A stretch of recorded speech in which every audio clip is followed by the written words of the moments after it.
What's up, everyone? Welcome to another UFC Quick Picks here on the Mayo Media Network. We have UFC Vegas 99. I believe it is Anthony Fluffy Hernandez versus Michelle Pereira in the main event. Only 11 fights on a short slate here, but fear not, we have Max Holloway versus Ilia Topuria next week. So just a card for the degenerates, the hardcores, which of course is everyone listening to the program. There's still money to be won on DraftKings. As usual, I'm here to give you my favorite cash game play, tournament play, salary play, and a matchup I like as well. And let's jump right into it with my cash game play of the week, which is going to be Jake Hadley at 7.7K. All right, for those who are not aware, Hadley was originally scheduled to fight Brady Highstand. Highstand pulled out. Hadley was the underdog in that matchup. The UFC called up debutant Cameron Smotherman, and despite his name, he is not as good as he looks, really. Hadley is now the biggest favorite on the board, pushing minus 500 in some spots, so he's an insane value at 7.7K. I think the tricky part about the matchup is that Hadley should have a distinct grappling advantage against Smotherman, but Hadley doesn't usually wrestle, which is kind of the problem, so if Hadley does not wrestle, the fight could be more competitive, and it also could kill off the majority of Hadley's upside. Like, he just won a really fun decision against Callan Loughran, purely striking, but he scored 68 points in a decision in that win. So he really needs to grapple to have any sort of upside, and he's landed like one takedown in his last 7 fights combined. So perhaps he wrestles more aggressively in this spot, but that is the risk with Hadley.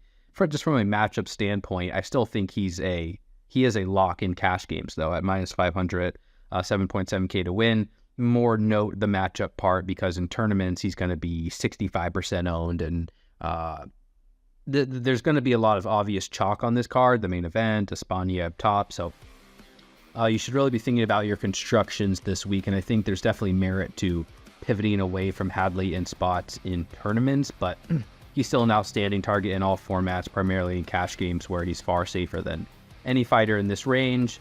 Still ground equity, going to have a good finishing line whenever that comes out as well. So Jake Hadley, 7.7K, the first man into cash games this week. All right, my tournament play of the week. There's not a lot to choose from. I'm going to go with Jocelyn Edwards at 8.9K, and I think her and Charles Johnson are like in the exact same tier, and I would qualify him the same as I would her. So you can kind of pick and choose between the two, but essentially they're both strikers who are favored to win, who are facing opponents who have pretty obvious glaring holes on the ground. So in both cases, we're kind of hoping that these fighters, Edwards or Johnson, decide to turn into wrestlers. And there's merit to both. Well, I mean, specifically talking about Jocelyn Edwards here, she doesn't land many takedowns per 15 minutes. She's only averaging 0.8 landed per 15 minutes. She's been able to take down 1, 2, 3 of her 8 tracked opponents. So it's not nothing, but 2 fights ago, she took down Nora Cornole 5 times. She still lost a decision there, although many think she won, but attempting 8 takedowns and landing 5 of them, that was 2 fights ago. That really does give me hope that she will wrestle here against Tamiris Vidal, who has a clear defensive grappling issue, has been taken down 5 times in the UFC in her 2 fights, and she was just finished in her most recent fight, kind of a fluke finish, not something related to how Edwards will beat her. But prior to getting finished, Vidal gave up a couple takedowns, immediately gave up dominant position, defending takedowns at 28%. So the tricky part about this slate is that there's not many fighters. The chalk is obvious. So everyone's going to be paying for Almabayev at 8.7K. Everyone's going to be paying for Despaigne at 9.4K. Kyler Phillips will get some love. I think this upper 8K range will be a bit overlooked with Edwards and Johnson primarily because Edwards, 61, 59, 65, 82, 99. Her box scores are not great. She's not a great finisher historically. She's a solid favorite here, minus 253 or so. But inside distance line still pretty poor, plus 375. You're really hoping that she decides to wrestle. And that's what makes her a tricky target, a risk.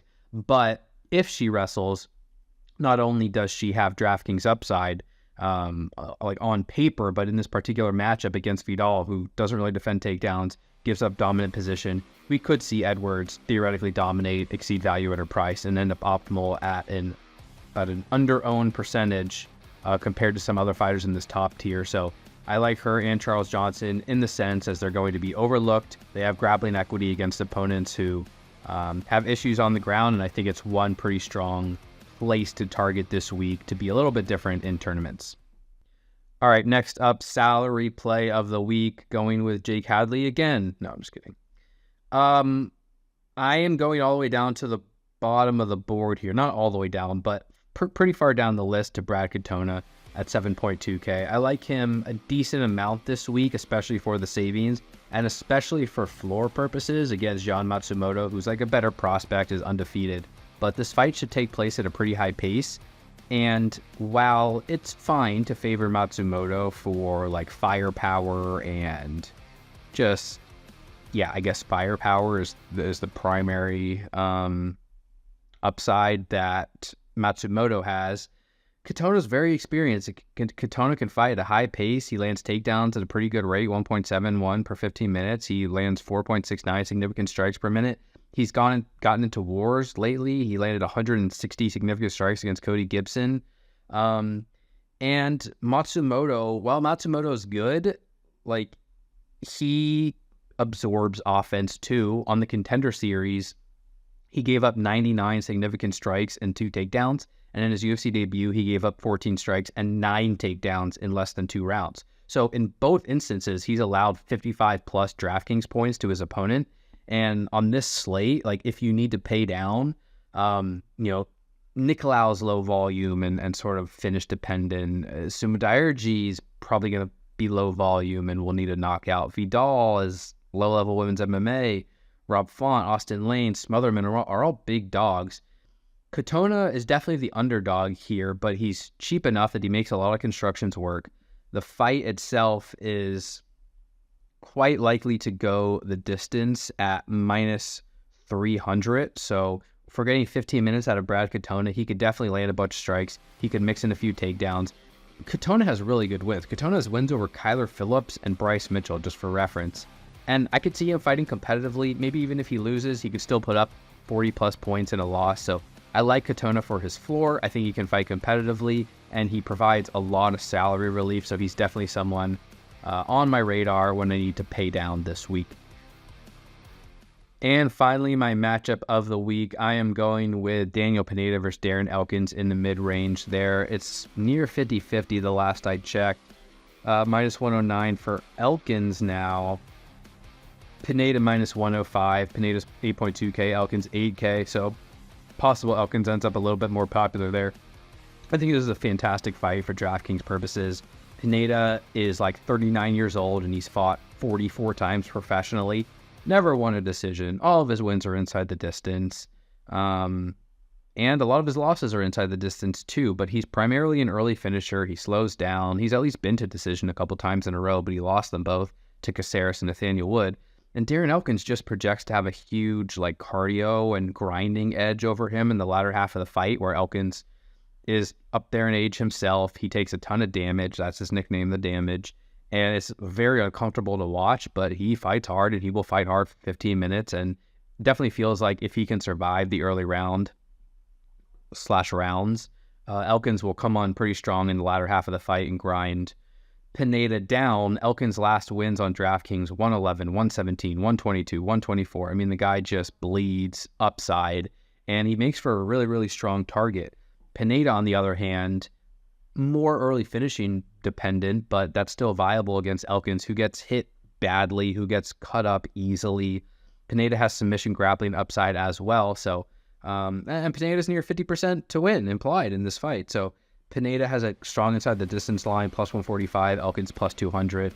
Again, all of Pineda's wins are inside the distance. If he wins, it's quite likely to come early with damage, with grappling. And I think he can exceed value at 8.2K. Elkins at 8K has just smashed on DraftKings and wins via his grinding wrestling style, and I definitely think he can exceed value as well. So I'm going to be very, very heavy on that fight, one of my favorites on the entire slate.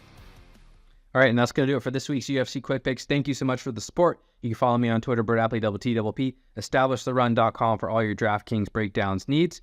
Best of luck, and we will talk to you all again very soon. Peace.